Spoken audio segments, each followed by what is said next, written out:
Padre, yo te doy gracias por tu palabra y te pido, Señor, que la bendigas para mis hermanos aquí en la ciudad de Pachuca, Señor, en Nueva Esperanza, que sea para ellos una palabra directora, correctora, animadora. Gracias, Señor, que le dé fuerzas, ánimos y ayúdame, Señor, a que seas tú hablando, no yo. En el nombre de Jesús, con todo el poder del Espíritu Santo. Amén, amén y amén. Yo les puedo leer, después ustedes leen en su casa. El Cántico de Moisés.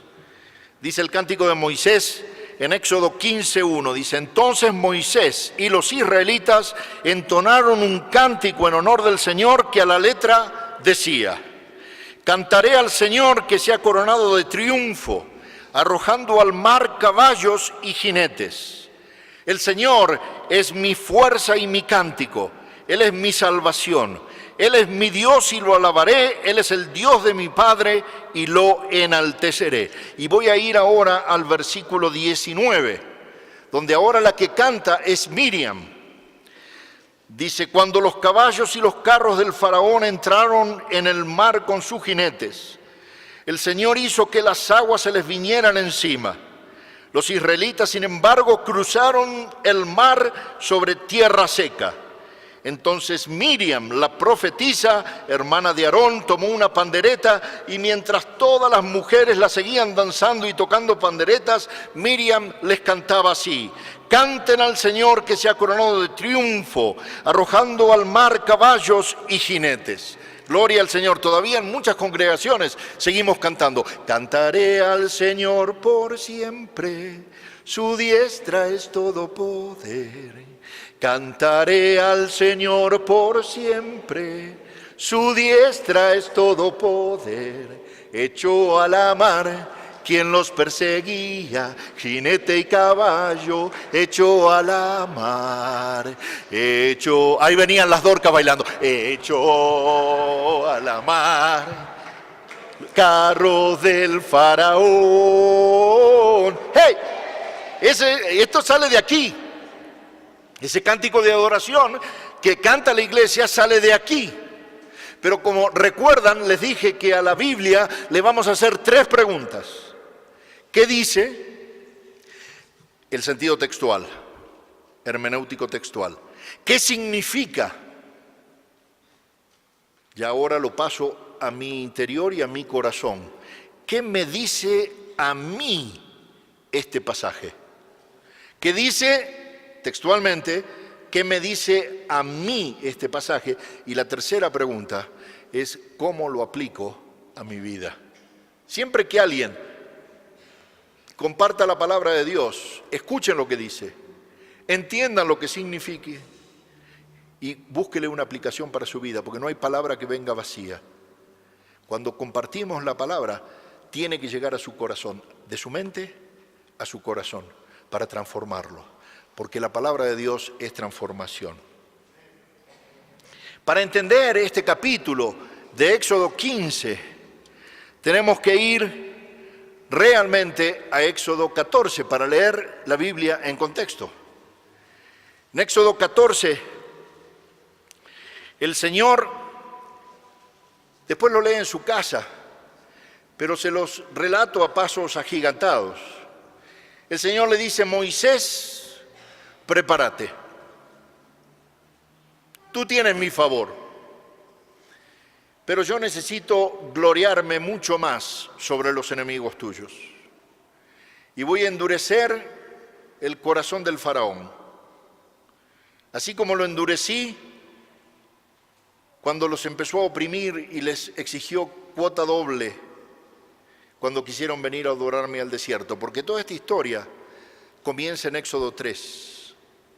En Éxodo 3, el pueblo de Dios, que prosperaba en la tierra de Egipto, que habían tenido el favor del faraón a través de José. Habían pasado ahora nuevos faraones y claro, los nuevos desconocían, pero el pueblo de Dios seguía prosperando. Y un día, 12 hombres fueron a hablar con el faraón a decirle, permitínos apartarnos 3 días para adorar en libertad a Dios. Y se ve que eso lo puso de pelos en punta al faraón porque dijo, tienen tiempo para ir a adorar a Dios. Ese es Satanás. Cualquier historia con la realidad es pura coincidencia. ¿Tenés tiempo? ¿Querés ir a adorar a Dios? Ahora te voy a hacer trabajar el triple. No solamente vas a tener que hacerme los ladrillos, las cuotas diarias, sino que vas a duplicar la cuota.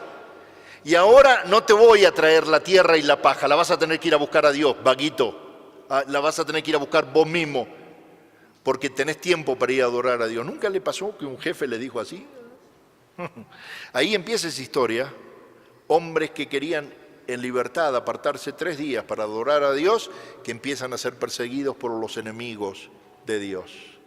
Hagan de esas 3 preguntas. ¿Qué dice, qué significa y cómo lo aplico para mí? Pero en el capítulo 14, después de todas las plagas y todo, el pueblo sale, está caminando hacia la libertad, está caminando hacia la promesa, y el Señor le dice a Moisés, una última, Moisés, lo voy a endurecer de nuevo a este hombre, pero no tengas miedo. En el versículo 14 dice, no tengan miedo, porque claro, cuando vieron que los estaban persiguiendo los egipcios, todo el pueblo se llenó de terror. Dice, no tengan miedo, le respondió Moisés. Estoy leyendo el versículo 13 del capítulo 14. Mantengan sus posiciones, que hoy mismo serán testigos de la salvación que el Señor realizará en favor de ustedes. A esos egipcios que hoy ven, jamás volverán a verlos. Ustedes quédense quietos, que el Señor presentará batalla por ustedes. Un momento increíble en la historia del pueblo de Dios. Estaban saliendo de Egipto, de la esclavitud, de la opresión, de la lucha, del fracaso, gracias a la mano sobrenatural de Dios.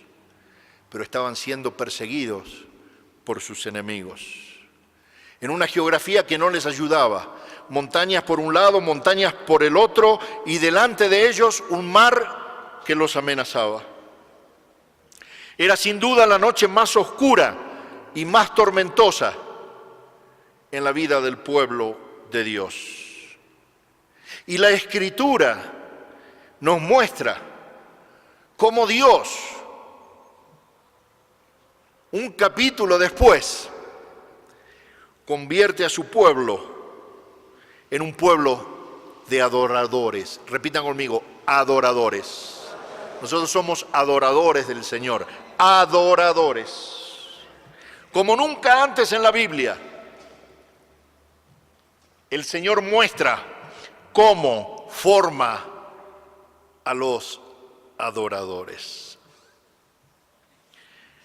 Querido mío, los adoradores no se hacen durante los días de sol o durante los tiempos de salud o durante los avivamientos. Los adoradores no se forman en tiempos de victoria. Los adoradores se hacen en la noche oscura, y es por la manera en que respondemos a esa noche oscura, por la manera en que respondemos a esa tormenta, que Dios define qué clase de adorador soy yo. Así se determina qué clase de adorador tú eres. Miren lo que pasa en Éxodo 14, se los acabo de leer. En la prueba, en la mitad de la prueba, el Señor le dijo a su pueblo, manténganse quietos, estén callados y dejen todo en mis manos. Yo estoy haciendo un trabajo sobrenatural, todo está bajo control. No entren en pánico. Confíen que yo estoy peleando contra el faraón. Esta batalla no es de ustedes. Eso mismo que el Señor le asegura a su pueblo históricamente, acá, yo lo puedo tomar con un significado para hoy, para mí.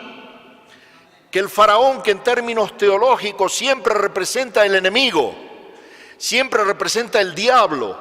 El plan opuesto a Dios está sujeto a las órdenes de Dios y está subyugado por el poder de Dios. Hoy aquí para nosotros también. Y entonces, ¿qué pasó? El mar se abrió y todos los israelitas pudieron pasar y los egipcios perecieron cubiertos por el mal.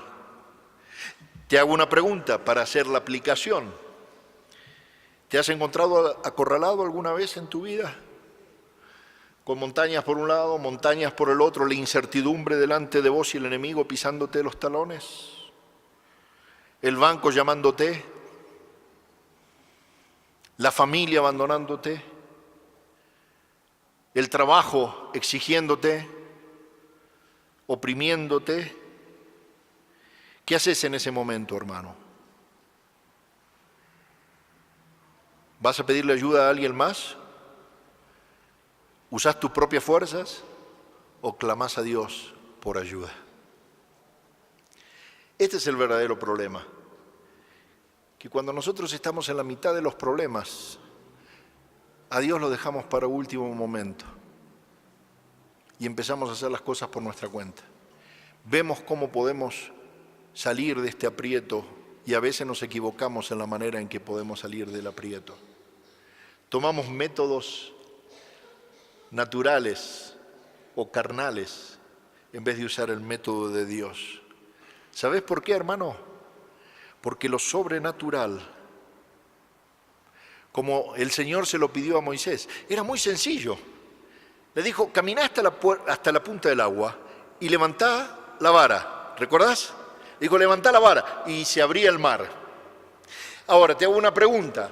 En esa situación, tenía 1,5 millones de israelitas que eran responsabilidad de él. Él era la cabeza y era la responsabilidad de él hacerlos pasar, liberarlos, porque Dios le había dicho, te voy a usar para liberarlos. O sea, tenía una responsabilidad espiritual tremenda sobre sus espaldas.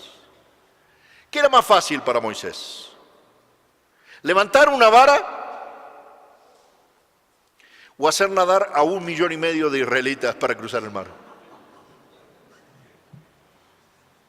¿Qué era más fácil? Levantar la vara.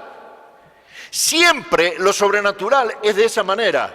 Querido, lo sobrenatural de Dios es fácil de hacer, pero es difícil de creer.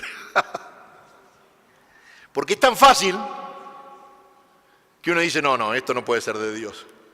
Por ahí el Señor te está diciendo, vos querés arreglar tu problema, anda a pedir perdón a quien ofendiste.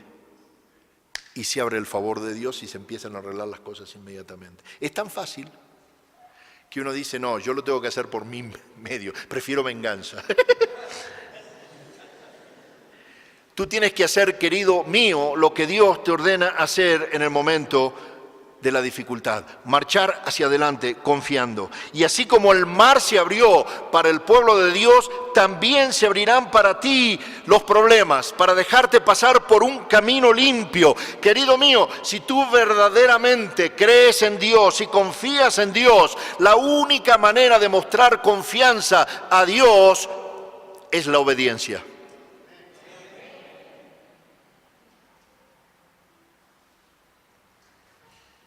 Si mi hijo no me obedece, no tiene confianza en mí. Y así pasa con Dios. Tú tienes que hacer lo que esté a tu alcance y dejar que Dios haga lo que a vos te parece imposible. El Señor lo va a hacer por ti. Yo no sé a quién le estoy hablando esta mañana, pero sé que la palabra me está hablando a mí. Esteban, confía en el Señor. Cuando vengan las pruebas, seguí caminando, seguí adelante. Como dice el profeta Isaías en 41:10, dice, no tengas miedo, pues yo estoy contigo. No temas, porque yo soy tu Dios, yo te doy fuerzas, te ayudo, te sostengo con mi mano victoriosa. Confíen, dice el Señor. Y entonces, ¿qué pasó? El atardecer cae sobre el campamento de Israel. Imagínate, 1,5 millones de israelitas en carpas frente al mar. Y ese atardecer Era el comienzo de la noche más oscura, pero también era el comienzo del trabajo sobrenatural de Dios más portentoso que jamás se haya relatado en la palabra de Dios luego de la encarnación y la resurrección. El atardecer cae sobre el campamento del pueblo de Dios. Y entonces un ángel se iba a colocar, el ángel que iba a la vanguardia se iba a colocar ahora a la retaguardia entre el pueblo de Dios y los egipcios. O sea, este ángel iba a dar luz al pueblo e iba a dar sombra al enemigo, de tal manera que los enemigos no podían ver absolutamente nada, estaban enceguecidos. Dios todavía sigue encegueciendo a los enemigos. ¿Y sabes qué? Cuando el enemigo no podía ver porque estaban viviendo en una tremenda oscuridad, lo único que podían hacer era gritar y levantar la voz. Y así pasa hoy también. Hay gente que amenaza levantando la voz, pero no puede hacer nada porque tú estás en las manos de Dios. Tú estás viviendo en el plan de Dios. Van a amenazarte, van a perseguirte, pero no te van a alcanzar, porque Dios todavía es Dios. Dios todavía sigue siendo tú, yo soy. Aleluya. No temas porque yo estoy contigo, no desmayes porque yo soy tu Dios. Él va a aquietar a tus enemigos y a tus vengadores, y Él va a ser tu fortaleza perfecta en tu debilidad. Vamos a volver a la historia. Entonces dice que Moisés extendió la mano y entonces el mar se retira. Dice que salió viento de las cuencas de la nariz de Dios y el mar se abre. Un viento recio oriental y las aguas quedaron divididas. En otras palabras, Dios exhaló y el agua se congeló en paredes. Pero ¿te pusiste a pensar esto? 1,5 millones de personas en las carpas, en las tiendas. Cuando Dios exhaló ese viento, ¿cómo se habrán sentido los que estaban adentro de las carpas? ¿Sabes cómo se habrán movido las carpas?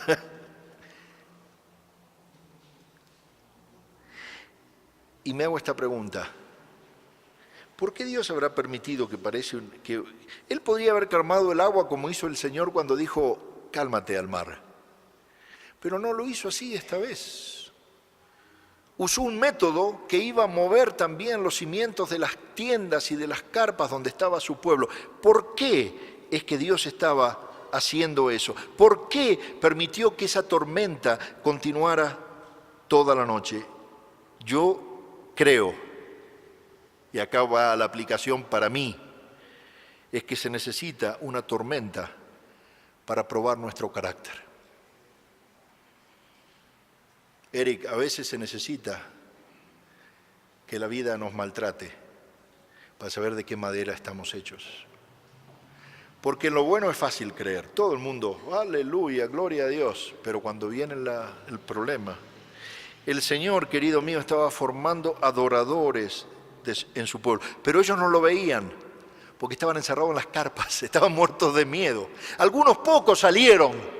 Algunos pocos se atrevieron a abrir y decir, uy, mira lo que está pasando, se está abriendo el mar. Pero el que se quedó adentro de la carpa, en la tormenta, se perdió todo eso. Cruzó, pero se perdió el obrar sobrenatural de Dios. El ahora y el aquí de Dios se los perdió. ¿Por qué? Porque estaban muertos de miedo en el medio de la prueba. Querido mío, descansemos en el medio de la prueba. Si creemos a Dios, creemos a Dios. Descansemos en el medio de la prueba, porque la fe nos exige eso, que podamos salir al encuentro de Dios, al encuentro de lo sobrenatural. Que podamos adorar, que podamos probar nuestra fe, que podamos hacer un verdadero cántico de liberación mientras estamos siendo probados, mientras estamos oprimidos, tristes, cansados, devastados, mientras estamos recibiendo las malas noticias, que podamos entonces sostenernos en la alabanza. Si tengo fe en Jesús, tengo que creerle por fe la palabra y tengo que obedecerlo. ¿Sabes por qué Dios permitió esto? Porque tenía que probarle el carácter. Porque esta gente iba a pasar un viaje por un desierto durísimo y necesitaba fortalecerlos para que ellos estuvieran listos para poder pasar con éxito las privaciones, los peligros y los sufrimientos del desierto. Dios dijo, yo quiero que mi pueblo conozca que yo solo le voy a dar lo bueno a pesar de las cosas. Pero te digo algo, pasaron, el ejército se quedó ahí, ya no los persiguió, a esos egipcios no lo vieron más, estos hicieron un cántico de adoración. Pero 3 días después venía una prueba que otra vez los iba a confrontar. Encontraron aguas amargas en el desierto. ¿Y qué hizo el pueblo? Se quejó de nuevo. Querido mío, un verdadero adorador no es aquel que canta y baila y levanta las manos cuando Dios le da la victoria. Es aquel que sigue cantando cuando encuentra la próxima prueba. Es aquel que se afianza en lo que Dios ya hizo para decir, el Señor lo va a hacer otra vez. Estos no eran adoradores, estos eran gritones, emocionales.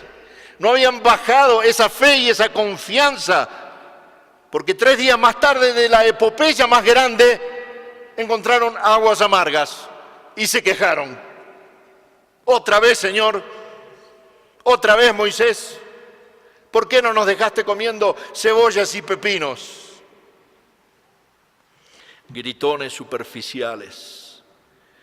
Un verdadero adorador es aquel que aprendió en la mitad de la tormenta y que sabe que Dios lo va a volver a hacer una vez y otra vez y otra vez.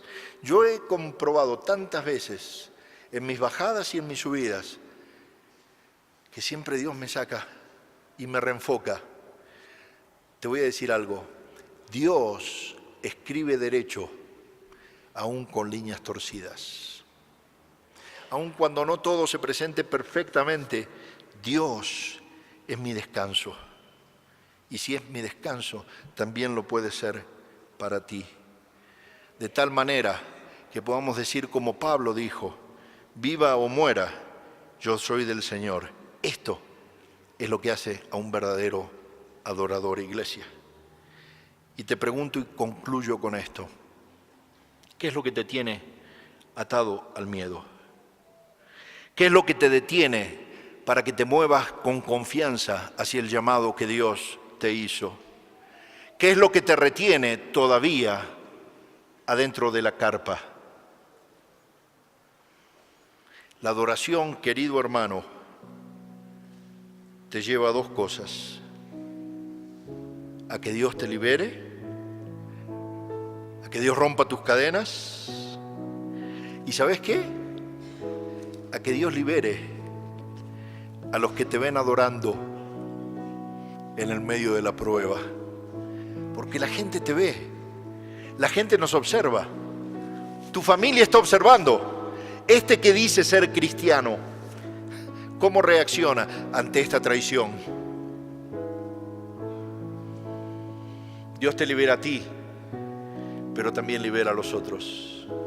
Quiero terminar con esto. Cuando yo era chico, chico de edad, que también lo fui, voy a cumplir 60 años ahora, pero mis padres me llevaban en un campamento de verano a una colonia de vacaciones. Y en la colonia de vacaciones nos entretenían porque los padres trabajaban durante el verano, no había escuelas y tenían que hacernos hacer deporte, gimnasia, natación, básquetbol, fútbol, soccer, fútbol. Pero había días nublados, entonces nos tenían que entretener para que no hagamos líos y nos entretenían adentro de la casa, dentro del club. Y para que no hagamos mucho lío nos hacían hacer juegos. Y uno de los juegos que nos hacían hacer era el juego de la silla. ¿Conocen el juego de la silla? No el del ese que te van sacando, ese del Antiguo Testamento. No. El juego de la silla que nos hacían hacer a nosotros era este. Éramos un grupo de 12 muchachos, 15 muchachos. Y nos hacían entrar a un salón que estaba lleno de sillas vacías. Todas sillas vacías. Y teníamos que observar las sillas porque la prueba consistía en que luego iban a elegir uno por uno, vendándole los ojos, y había que pasar de un lado a otro del salón en el menor tiempo posible sin tropezarse con ninguna silla. Entonces nosotros entrábamos y observábamos las sillas, veíamos ahí cómo estaban y practicábamos, nos dejaban practicar. Entonces andábamos para acá, así, ahí, paso, y pasábamos de un lado al otro del salón. Después nos sacaban, y cuando nos sacaban, nos vendaban. Ahora íbamos a entrar a recorrer el camino con los ojos vendados. Y entonces entraba y empezaba. Qué incertidumbre, ¿no? Con el ojo así cerrado y anda. Cuando ya íbamos por la mitad del salón, que no habíamos tocado ni una silla, uno se sentía bien, pero iba lentito, ¿no? Iba lento. Pero a alguien se le escapaba una sonrisa, una carcajada. Porque cuando nos llevaron a vendarnos los ojos, los profesores habían sacado las sillas del lugar. Entonces uno andaba en un salón vacío. Y en uno de los devocionales con Dios me dijo el Señor: ¿no pensás que la vida a veces es como el juego de las sillas? Yo le dije: decime, Señor. El Señor me decía: cada vez que tu papá te levantaba la mano, vos ponías una silla. Cada vez que tu mamá te ofendía o te decía: maldigo el día que naciste, vos ponías otra silla. Cada vez que tus amigos te hacían bullying, te ofendían, ponías otra silla. Cada vez que alguien te traicionaba, ponías otra silla, y otra silla, y otra silla. Íbamos poniendo sillas protectoras.